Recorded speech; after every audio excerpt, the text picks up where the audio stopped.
Jérémy Gabriel a 29 ans, mais on l'a longtemps connu comme le petit Jérémy qui avait chanté pour le pape Benoît XVI au Vatican. Quand j'ai su cette nouvelle-là, j'ai dit ça se peut pas. C'est-tu un rêve ou c'est une blague? C'est en interprétant l'hymne national au Centre Bell, avant un match du Canadien, qu'il est devenu une vedette médiatique à 8 ans. Jérémy est atteint du syndrome de Treacher-Collins. C'est une maladie congénitale caractérisée par des malformations au niveau de la tête et une surdité sévère. Son nom est aussi associé à une longue saga judiciaire. Elle l'a opposé à l'humoriste Mike Ward de 2015 à 2023 à la suite d'une blague faite à son sujet sur scène dans le spectacle S'expose. En 2017, Jérémy a lancé sa chanson « Peu m'importe ».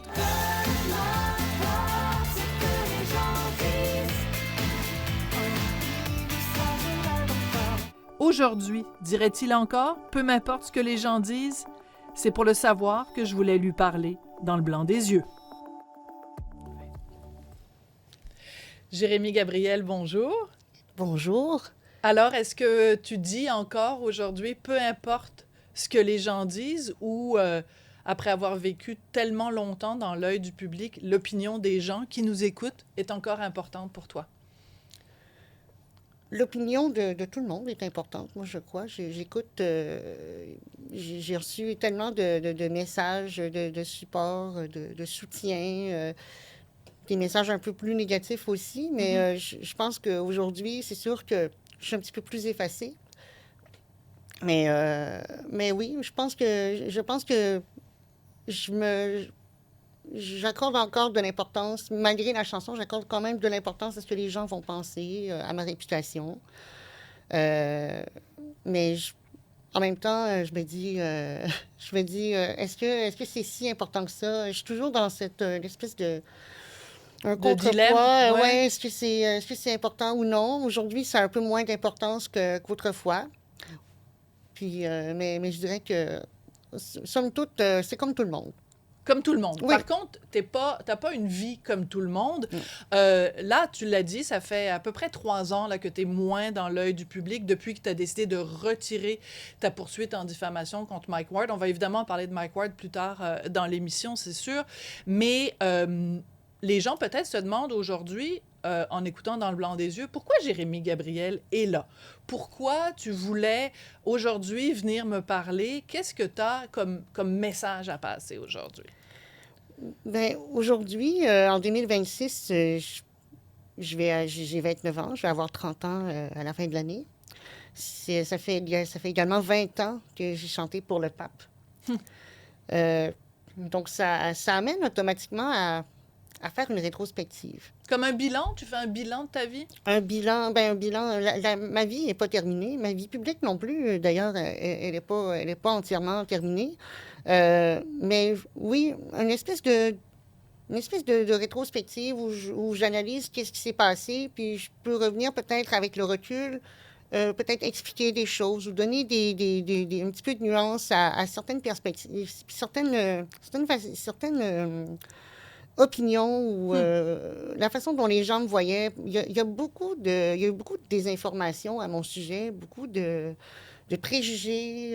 Puis c'était en plus que la chanson, peu m'importe, parlait aussi. Elle parlait pas juste de ce que je vivais dans l'adversité par rapport aux poursuites puis aux gens qui m'intimidaient, mais c'est aussi par rapport à ça, les petites choses qui venaient déranger, les controverses, les choses qui disaient « Ah, Jérémy est dans les jupes de sa mère, Jérémy, il poursuit pour faire de l'argent. » Bon, c'est toutes des choses qui nous affectent à un moment donné parce qu'on se dit, ben c'est comme si moi, en tant que personne, j'étais dénuée de principes, dénuée de volonté.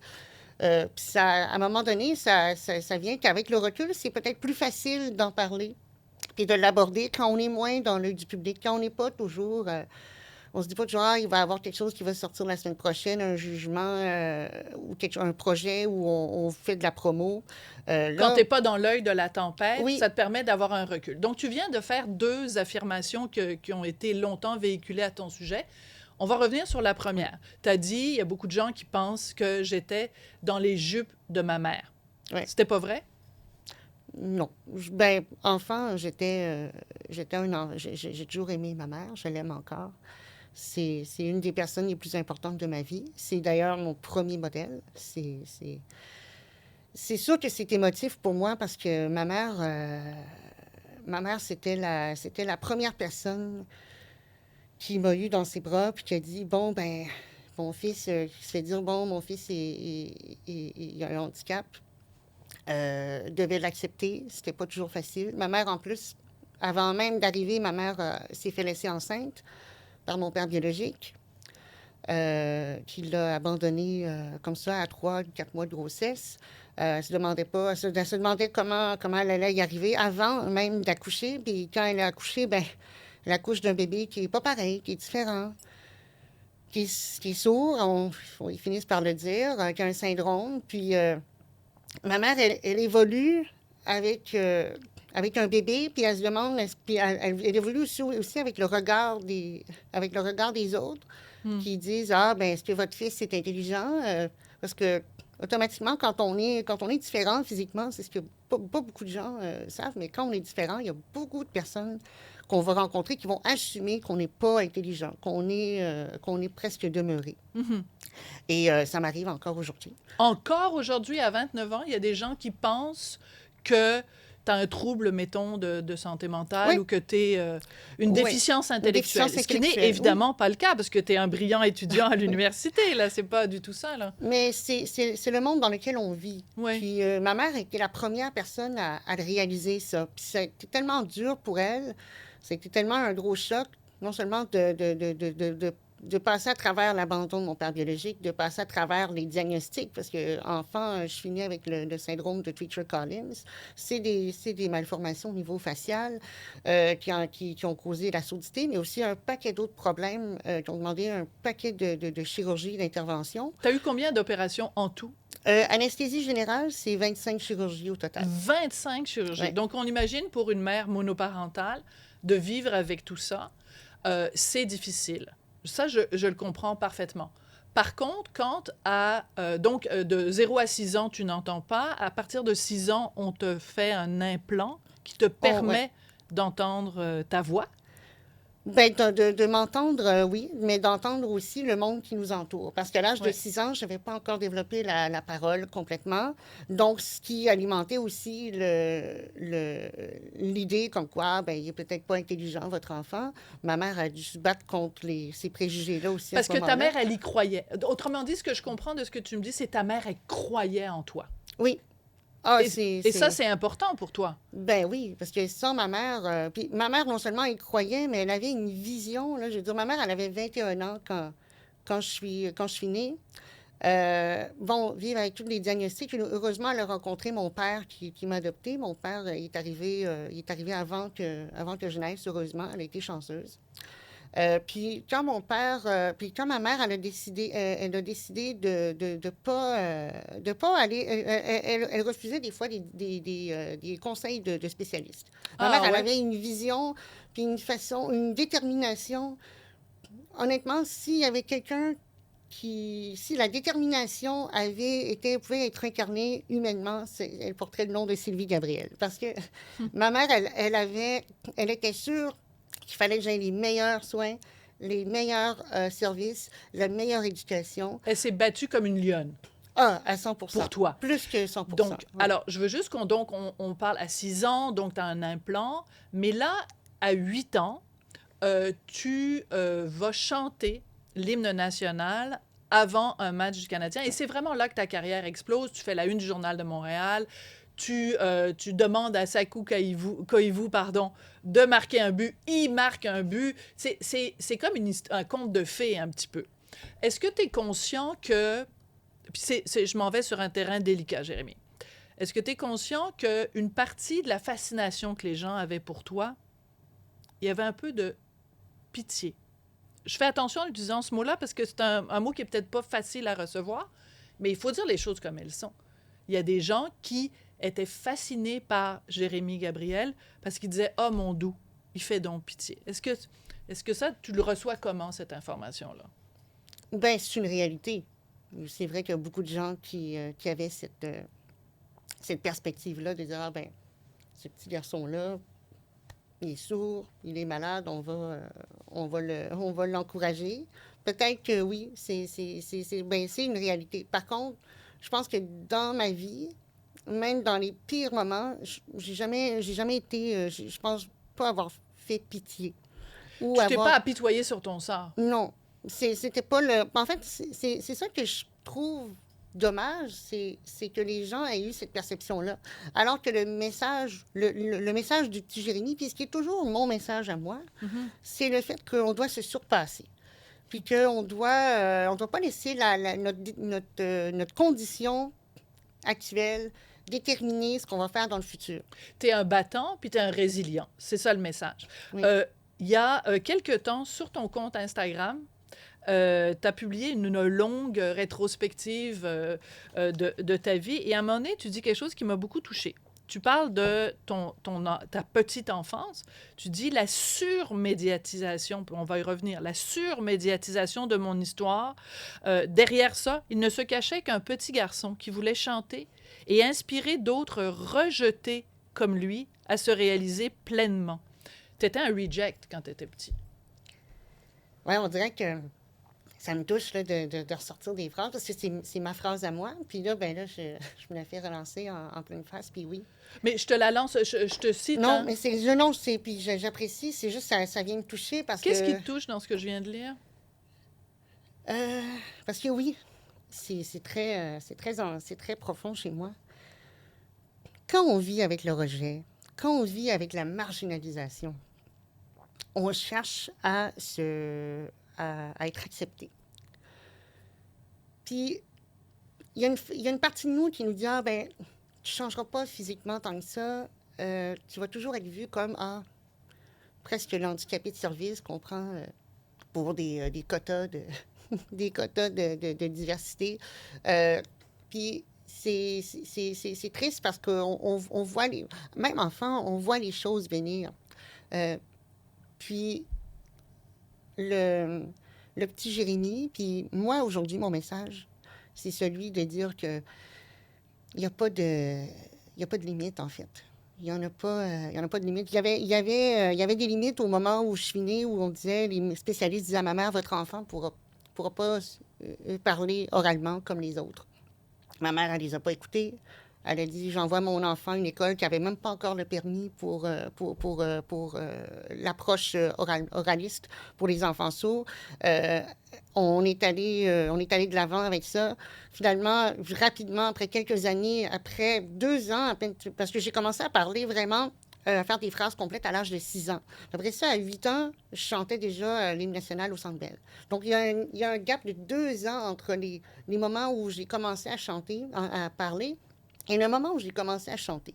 Puis le but à l'époque, c'était pas de dire que j'avais le talent de Céline Dion ou René Simard, c'est juste de dire, regardez, il y a possibilité aujourd'hui, maintenant, avec le contexte actuel, que des personnes qu'on prévoyait au banc de la société pour toujours puissent être au centre des projecteurs, devenir le centre d'attention de presque tout le Québec. Et c'est possible. Puis je suis contente de l'avoir fait, même si ça a eu aussi des effets négatifs par la suite. Puis il y a eu une surmédiatisation, comme je le dis, parce qu'à un moment donné, ça devenait beaucoup trop. Puis notre famille était accablée, parce qu'on ne savait pas que ça allait prendre des proportions aussi grandes que ça, là.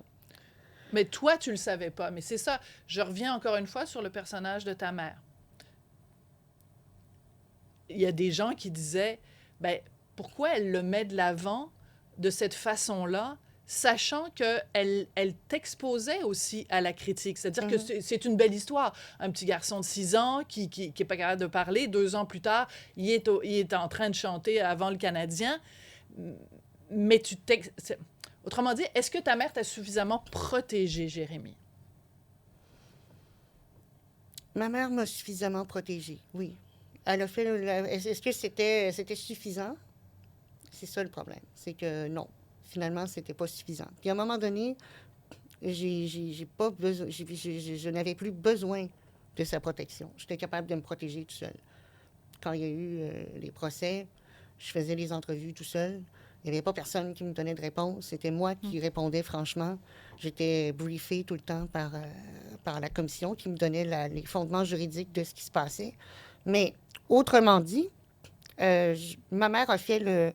Elle m'a protégée, même des fois, je dirais qu'elle m'a surprotégée. Il a fallu l'arrêter.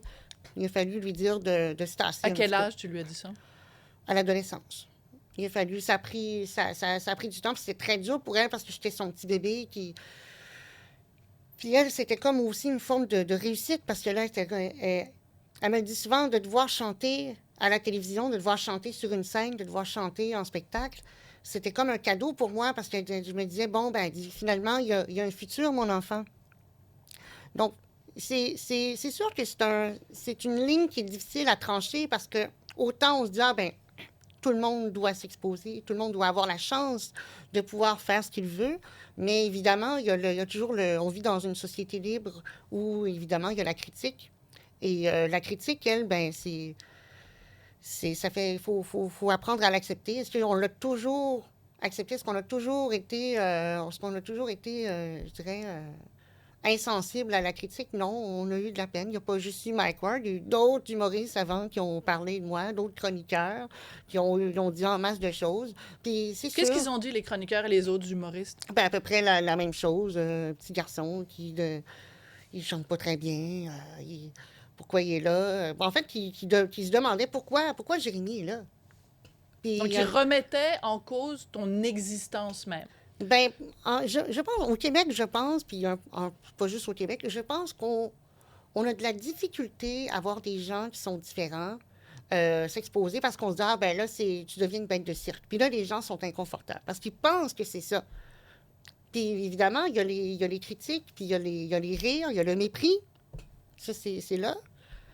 Mais est-ce qu'on doit s'arrêter à ça? Est-ce qu'il aurait fallu à ce moment-là dire, ah, on fera rien parce que il y a des gens qui vont rire de moi? Je comprends. Mais en même temps, est-ce que tu peux comprendre avec le recul qu'il y a certaines de ces critiques qui étaient justifiées? Je m'explique, Jérémy. Des gens, des observateurs, des chroniqueurs, des humoristes, peu importe, qui disaient, quand ils chantent, c'est pas Céline Dion, mais c'est même pas, tu sais, c'est pas toujours agréable à écouter. Je m'excuse, je fais attention parce que je veux pas non plus te faire de la peine, mais j'ai entendu vraiment pire. Mais donc, est-ce que, avec le recul, tu es capable de dire, le petit Jérémy de 8 ans qui chantait, c'était pas toujours... Tu chantais pas toujours juste? Est-ce qu'on peut dire ça? Est-ce que tu acceptes cette critique-là? Ben oui. Oui? Est-ce que c'était toujours juste? Non, c'était pas toujours juste à ce moment-là. Mais j'ai pris beaucoup de cours de chant. Ouais. J'ai été très, très bien coachée par la suite. Puis, mais ma question, Jérémy, c'est parce que les gens, à l'époque, j'essaie de faire la part des choses et de faire l'avocat du diable. Il y a des gens à l'époque qui disaient, s'il n'était pas handicapé, s'il n'était pas une personne en situation de handicap, c'est pas lui qui chanterait l'hymne national avant le match du Canadien. C'est pas lui qui irait chanter pour le pape. Autrement dit, il y a des gens qui disaient, ben pourquoi c'est pas quelqu'un qui a plus de talent que lui? Qu'est-ce que tu réponds à ce commentaire-là? Aujourd'hui, avec le recul d'un jeune homme de 29 ans, bientôt 30 ans. Ben, je réponds que tout le monde a droit à sa chance. C'est aussi simple que ça. Est-ce que... c'est dommage parce que j'ai débuté une carrière en n'étant pas prêt nécessairement à faire carrière. J'avais pas toute Mais la qui formation. est prêt à 8 ans? Ben, non, c'est ça. Ça, c'est vrai. Est-ce que j'étais prêt à faire carrière? La réponse, c'est non, pas nécessairement. Mais le but, c'est pas de faire une carrière pour faire de l'argent, faire une vie de star. Le but, c'est plus un point. C'est plus comme un statement. Mm-hmm. Plus que dire, ah, Jérémy va faire carrière, il va aller dans toutes les scènes du monde. C'était un objectif. Et Attends 2 secondes. C'était ton objectif ou c'était l'objectif de ta mère? C'était mon objectif. Bon, ça, c'est une nuance qui est extrêmement importante. Oui. Il y a beaucoup de gens qui pensent que c'est ma mère qui avait ces idées-là. Je vais être bien honnête avec les gens. J'étais quelqu'un qui avait une très, très, très, très, très, très grande imagination. J'en ai toujours aujourd'hui une très grande imagination. J'ai toujours des idées, puis j'ai toujours des projets. J'étais un enfant à projet. Puis quand je me suis mis à verbaliser, ben ma mère, elle écoutait ça, puis elle se disait, bon, ben il vit tellement, c'est tellement dur, des fois, la vie, l'hôpital, passer à travers les tests, les opérations, les hospitalisations, que ma mère, elle s'est dit, ben pourquoi pas? Hmm. Pourquoi j'y donnerais pas la chance de réaliser son rêve? Est-ce qu'il y avait un côté prendre une revanche sur la vie? Je m'explique. Euh, c'est des débuts très difficiles, une malformation, des opérations, tu nous as dit 25 opérations, le mépris, les colibets, les moqueries. Ben, je vais leur montrer, moi, ce dont je suis capable. Vous pensiez que je n'y arriverais pas, moi vous le montrer, moi, où je suis capable d'aller. Est-ce qu'il y avait un peu de ça?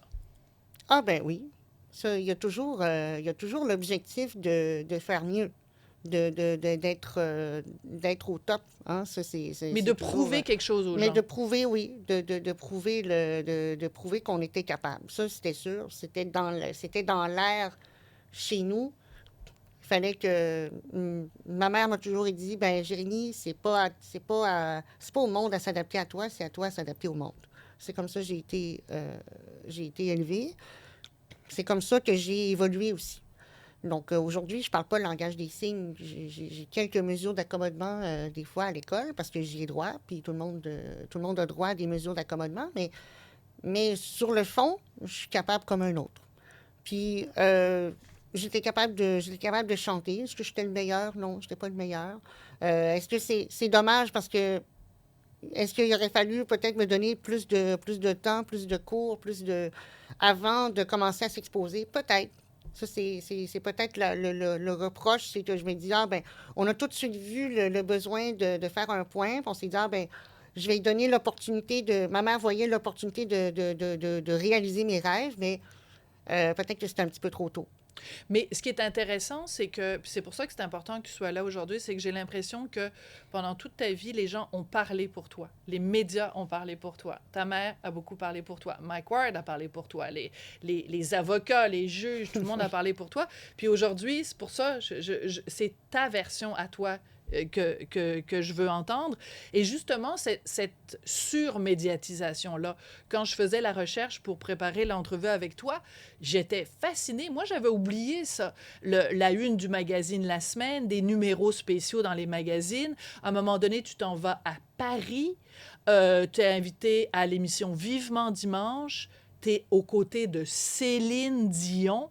Tu étais une méga vedette. Est-ce que tu as est-ce que c'était trop pour tes épaules? Ça aussi, c'est une très bonne question. Puis, à certains moments, oui, ça, ma mère va le dire aussi, c'était devenu trop, à un moment donné. Euh, Pas le vivre, les grands événements, pas aller à Vivement Dimanche, ça, ben, c'est des expériences qu'on n'oublie jamais. C'est gravé dans ma mémoire. Sauf que, des fois, c'était le fait d'avoir des médias qui nous appelaient presque toutes les semaines chez nous. On devait changer de numéro de téléphone. Ah Être dans oui? ben oui, être dans le bottin d'Union des artistes. Il y en avait qui aimaient bien rire de moi. Il y a des humoristes qui appelaient chez nous pour nous proposer des projets que finalement, c'était pour rire de moi, rire de mes parents. Je veux dire, on s'est fait écœurer aussi par le milieu des artistes, par le milieu de la scène, parce que là, on prenait tellement de place. Il y a des artistes qui passent toute une vie presque pour avoir autant d'exposure. Puis là, moi, j'ai presque pas grand-chose à faire. Puis là, tout à coup, le Québec au complet, là, la France, après ça, plus tard, les États-Unis, ça fait beaucoup, là. Ça fait énormément de choses mes petites épaules, oui. Puis on s'est dit, ben peut-être que là, on a perdu le contrôle. Ça, ben mes parents me l'ont dit. Moi, je l'ai réalisé à un moment donné. C'était beaucoup trop. Toute l'histoire du pape, là, LCN, à TVA, c'est bien, mais il y avait un segment tout le temps, tous les jours. Tout le temps. Puis c'est pas, je sais que c'est pas des mauvais, c'est pas des... il n'y avait pas de mauvaises intentions. Ce qui est fascinant aussi, c'est que pour l'époque, dans le Québec qui commençait dans les accommodements raisonnables, de parler autant d'un petit gars sourd qui va chanter pour le pape, d'avoir autant d'infos là-dessus, ça devenait... on se demandait, ben mon Dieu, c'est la pertinence jusqu'à un certain point était peut-être un peu... peut-être qu'on l'exagérait un peu. Moi, c'est ça que je pense. Quand je regarde les vieilles images, je me dis, ben ça se peut quasiment pas, là. Tu sais, je veux dire, je comprends, c'est chanter pour le pape, ça fait le tour du monde aussi, cette histoire-là. Mais c'était trop. À un moment donné, c'était beaucoup trop. Jérémy, on va devoir prendre une pause. Quand on va revenir, on va continuer à parler de ça, de la médiatisation, mais évidemment, on va parler de l'affaire Mike Ward. Et je veux aussi que tu nous expliques pourquoi tu es si choqué que Mike Ward n'ait toujours pas choisi de te parler dans le blanc des yeux.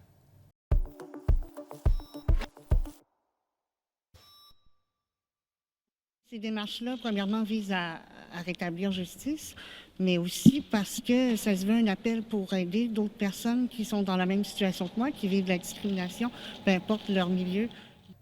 Jérémy, tu peux enlever tes écouteurs parce qu'on comprend qu'avec ton implant, tu as besoin d'écouteurs pour écouter nos extraits. Qu'est-ce que ça te fait quand tu vois cette entrevue avec toi où tu commentes donc la poursuite contre Mike Ward, l'humoriste? Bien, ça me rappelle des souvenirs dont certains sont pas très, très joyeux, ça c'est sûr. Mais je suis toujours étonnée de... À chaque fois que j'écoute une entrevue, je suis toujours étonnée de ce que je dis. Parce que je me dis comment je faisais pour sortir tout ça, puis pas me sentir intimidée. Parce que j'étais très insécure à ce moment-là. Ça paraît peut-être pas nécessairement, mais j'étais très insécure. Parce que souvent, puis en plus, lors de cet extrait-là, Mike Ward avait passé juste avant, puis il s'était fâché, puis ça avait sacré, puis là, je m'attendais à l'accueil des journalistes par la suite, puis finalement, je me suis dit, ah ben, au moins, mon point positif, c'était que j'avais gardé mon calme, mais après ça, je me disais, bon, qu'est-ce que je vais... S'il y a des choses que j'ai dit qui n'étaient pas bonnes ou qui étaient pas dans le bon, qui n'étaient pas vraiment sur la cible, ben là, je vais m'en vouloir, là, parce que j'étais très exigeant sur ma connaissance de la cause, ma connaissance du dossier. Puis si je n'étais pas à 100% dessus, là, je me tapais moi-même sur les doigts, là. T'étais très exigeant avec toi-même. Donc, on va rappeler quand même les faits. Mike Ward, pendant plusieurs années dans son spectacle, se moquait de toi.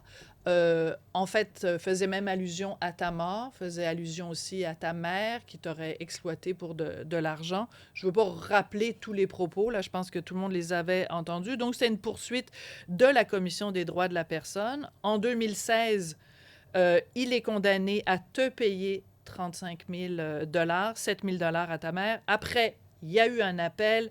La Cour suprême donne raison à Mike Ward. La Cour suprême dit Mike Ward s'est moqué de toi, Jérémy Gabriel, parce que tu es une personnalité publique et non à cause de ton handicap. Est-ce que tu te rappelles comment tu as reçu la décision de la Cour suprême? Oui, c'était une claque d'en face. Parce que, je ne m'attendais pas à ça, mais puis là, je vais donner la réponse qui est plus juridique, c'est que la Cour suprême du Canada est arrivée avec un jugement qui sortait complètement du cadre juridique initial. Donc, pour faire une image, c'est comme si depuis le début, on jouait au soccer, et là, la Cour suprême arrive, puis là, ils disent, non, nous, on joue au tennis. Puis là, ça change tout le matériel, l'option, la façon dont on voit, le prisme dans lequel on regarde la cause a complètement changé. Puis, sur le plan humain, ben, je trouvais que c'était pas... c'était un très, très gros... un très gros manque, je dirais un échec, je dirais même de la Cour suprême du Canada. C'est que la Cour suprême a complètement échoué à protéger les enfants, en l'occurrence les plus vulnérables. Moi, c'est comme ça que je le vois. D'accord. Mais les gens du milieu artistique, OK? Pas juste des humoristes. Le milieu artistique en général, je ne peux pas dire tout le monde, mais beaucoup de gens disaient « Ouf! Mike Ward a réussi parce qu'il s'est battu jusqu'au bout à préserver la liberté d'expression, pas juste pour lui, mais pour tout le milieu artistique canadien. Qu'est-ce que tu réponds à ça? Ben, en tout cas, c'est une victoire qui a coûté très, très, très, très cher. Puis si on peut appeler ça une victoire. Parce qu'honnêtement, le jugement de la Cour suprême s'est pas vraiment prononcé sur l'affaire, en fait. Ce que la Cour suprême, non seulement a changé le cadre juridique de la cause, mais en plus, ils obligent même les tribunaux québécois à complètement changer l'interprétation de la Charte québécoise. Mais Donc au-delà de la c'est- loi, au-delà de la mais- charte, mais parle-moi est-ce que tu comprends que les artistes et même les journalistes se revendiquent d'une certaine liberté d'expression, une liberté de moquerie à la rigueur. On a le droit de se moquer des gens. À partir du moment où tu deviens une personnalité publique, on a le droit. C'est ce qu'on a compris, nous, du jugement. Comment toi, tu réagis à ça?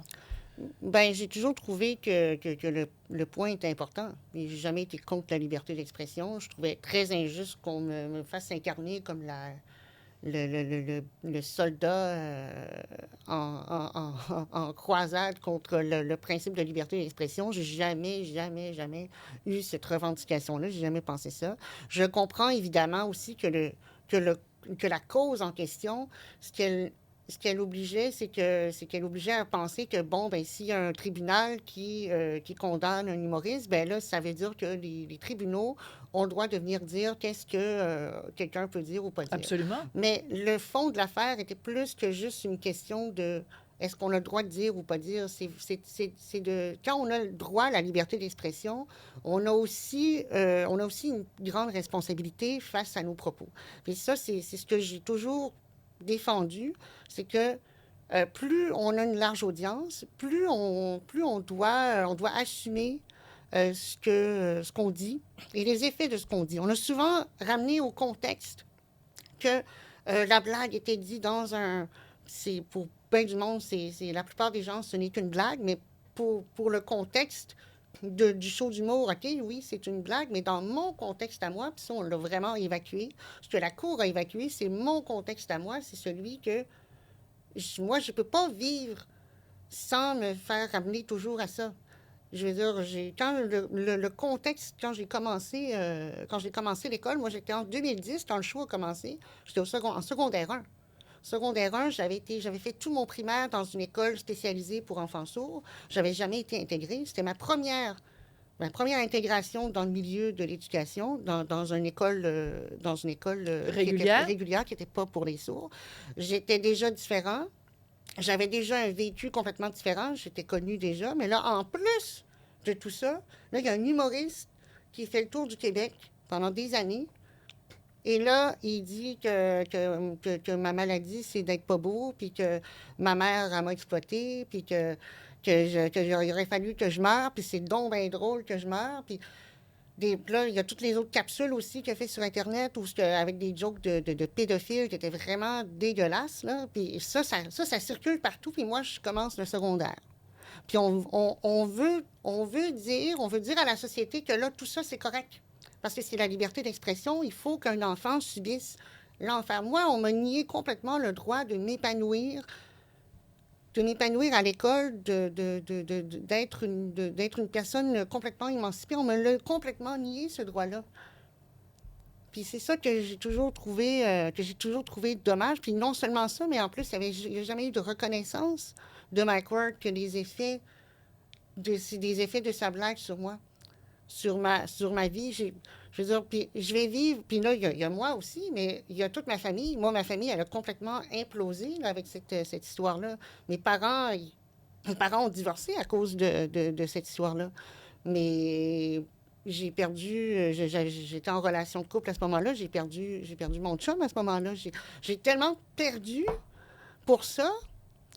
Puis, tout ce qu'on ose me dire, c'est comme, ah, mais il fallait que tu vives tout ça, il fallait que tu vives l'enfer, parce que c'est la liberté d'expression. Tu avais juste à te suicider. C'était quasiment ça que la société me dit. C'est ça que j'entends. Je suis pas en train de dire que la liberté d'expression, c'est fondamental, mais je fais juste dire que la liberté d'expression n'excuse pas de ne pas subir aucune conséquence de ce qu'on dit. C'est ce que j'ai toujours dit depuis le début. Et je le pense encore. Je suis encore 100% derrière la démarche de la Commission des droits de la personne. Sans, en plus de compter les grandes répercussions que ça a juridiquement sur l'interprétation de la Charte. Ça a toujours été très large au Québec. Une spécificité québécoise, en plus, de l'interprétation de la Charte, notamment en question du droit, de la conception du droit à la dignité, du droit à l'égalité. Bien là, on fait complètement table rase de ça. Puis on dit aux gens, vous devez prouver que non seulement vous avez subi vous avez été victime de propos discriminatoires, mais en plus, vous devez prouver, hors de tout doute, que vous avez vécu des choses épouvantables dans votre vie, que les effets sont plus que compromettables. Donc, à un moment donné, le jugement, juridiquement, il y a une très, très large conséquence sur les droits des personnes qui sont discriminées, mais en plus, ça vient quasiment dire que tout est permis, dans le fond. Tu as une caméra qui est là. Oui. J'aimerais ça que tu la regardes et que tu t'adresses à Mike Ward.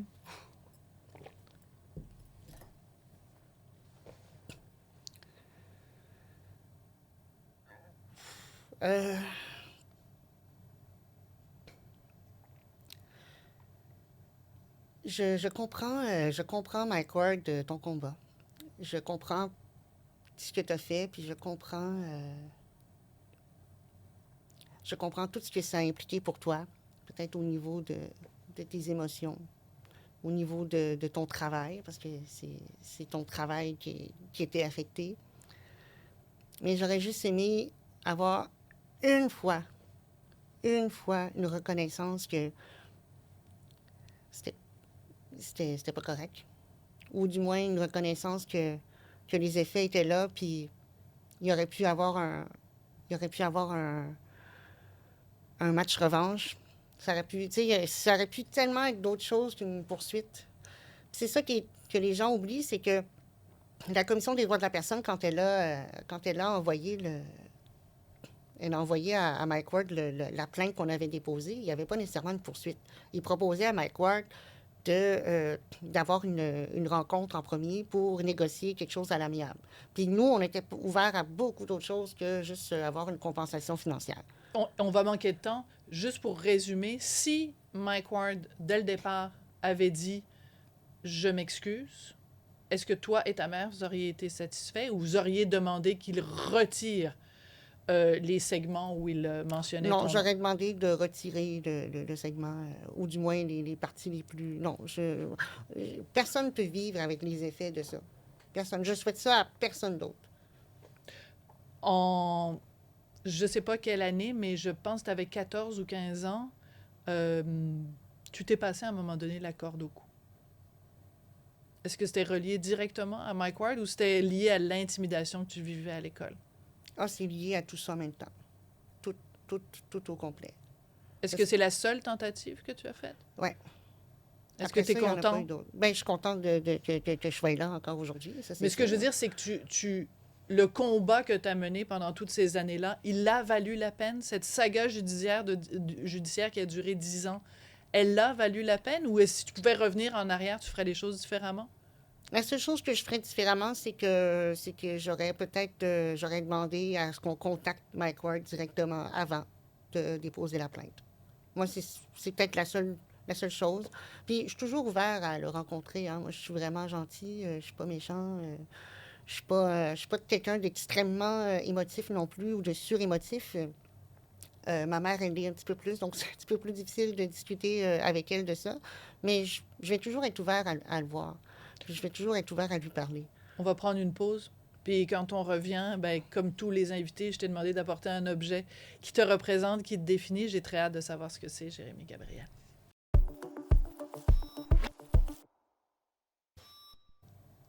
Bonjour, Jérémie Gabriel. Je demande à chacun des invités qui vient à l'émission d'apporter un objet qui les représente, qui les définit. Puis à chaque fois, c'est quelque chose qui est très percutant. Donc, je suis très curieuse de savoir l'objet qui te représente, Jérémie. Oui. Alors, l'objet que j'ai amené, c'est un souvenir. C'est un souvenir de mon premier spectacle que j'ai fait. C'était à Saint-Gabriel-de-Brandon.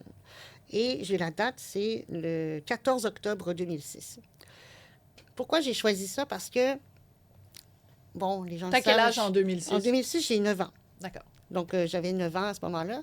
Et à ce moment-là, pourquoi j'ai choisi ça? Parce que c'est très représentatif de ce qui me marque le plus. Oui, chanter pour le pape, ça m'a marqué. Rencontrer Céline Dion à 2 reprises, ça m'a marqué. Aller chanter aux Canadiens dans des arénas partout, aller aux États-Unis, c'est... Oui, ça m'a marqué. Rencontrer des très grandes personnalités.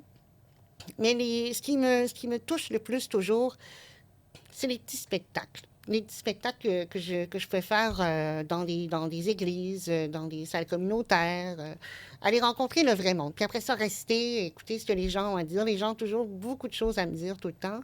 Puis mon premier spectacle, c'était en lien avec la cause des Chevaliers de Colomb. Et on ramassait sûrement des fonds pour quelque chose. Et je trouvais que c'était très représentatif de ce que j'ai toujours voulu faire. C'était de chanter parce que j'aimais ça, mais aussi pour rattacher ça à des causes. Donc, j'ai chanté pour plusieurs causes. Les premières, c'était Téléthon, Opération Enfant Soleil. Mais toute ma vie, la plupart des spectacles que j'ai faits, je dirais à peu près 90%, c'était des spectacles qui étaient rattachés pour, bon, un village voulait sauver son église. Il me disait, ben, veux-tu venir chanter chez nous? Et ça, les gens savent pas, ça? Non. Et c'est ça. Puis on allait des fois dans des villes du Québec plus éloignées. Mais mon Dieu, que c'est tellement rafraîchissant. Ça a tellement fait partie de moi d'aller dans les petites salles, rencontrer les gens, un petit peu monsieur, madame, tout le monde, qui ont la chance de me voir dans leur ville, dans leur région, pour me parler, qui me racontent leur vie. Et ça, ben, je trouvais que c'était représentatif de ce que je veux faire aussi. Parce que moi, je pense toujours à qu'est-ce que je peux faire pour mon prochain. Puis, je me suis lancée dans une carrière en enseignement qui va débuter.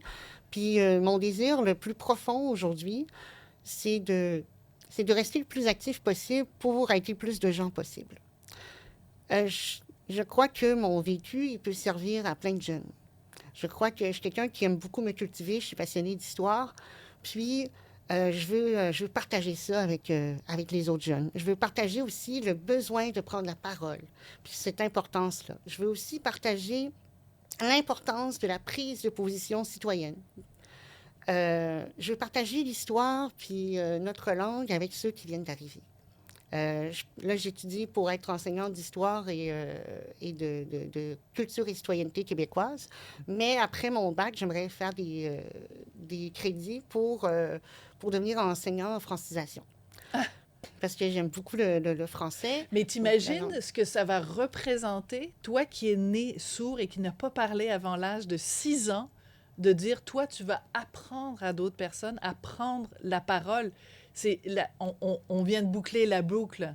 Oui, absolument. Il y a une symbolique là qui est extraordinaire. Et d'ailleurs, dans le texte que je lisais tout à l'heure, où tu nous parlais d'inspirer d'autres personnes rejetées, tu finissais le texte en disant « De tout mon cœur, j'espère que les autres qui passeront après n'auront pas à payer aussi cher que moi. » Est-ce que c'est ça qu'on doit retenir de l'affaire Gabrielle? Bien, l'affaire Gabrielle, elle n'est pas finie. Qu'est-ce que tu veux dire, elle n'est pas finie? Bien, ceux qui se sont habitués à mon absence, faut pas qu'ils pensent que... faut qu'ils se déshabituent parce que oui, en ce moment, là, je travaille sur mes études, donc j'ai besoin d'être tranquille chez moi. J'ai besoin d'être tranquille à l'école. Mais j'ai pas... T'as pas dit ton dernier mot? Non, jamais de la vie. Donc, tu vas vouloir continuer à chanter? Revenir à la chanson? Ça va peut-être la chanson. Ça va peut-être être l'humour. Bon, ça va peut-être faire scandale.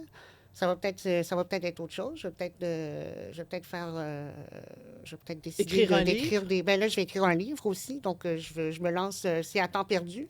Donc, évidemment, j'ai presque 20 ans, ben plus que 20 ans à aborder. Donc, ça va prendre peut-être encore 1 an ou 2 avant que j'ai terminé.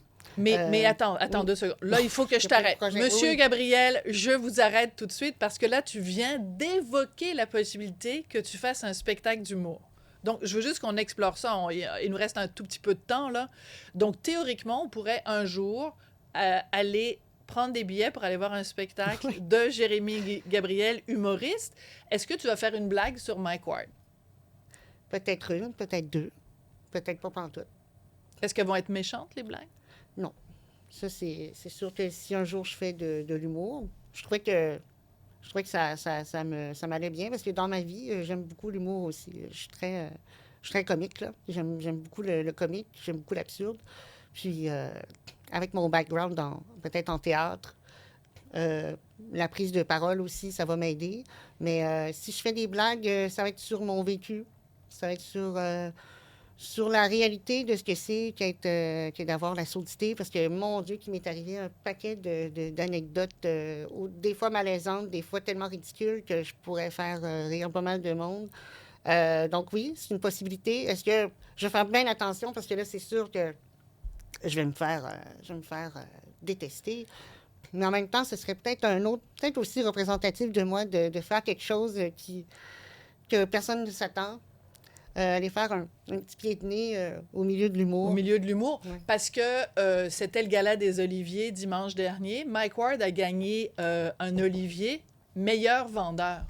Tu réagis comment quand tu sais que le gars qui a fait quand même des blagues à ton sujet, aujourd'hui, au Québec, l'année dernière, c'est lui qui a vendu le plus de billets?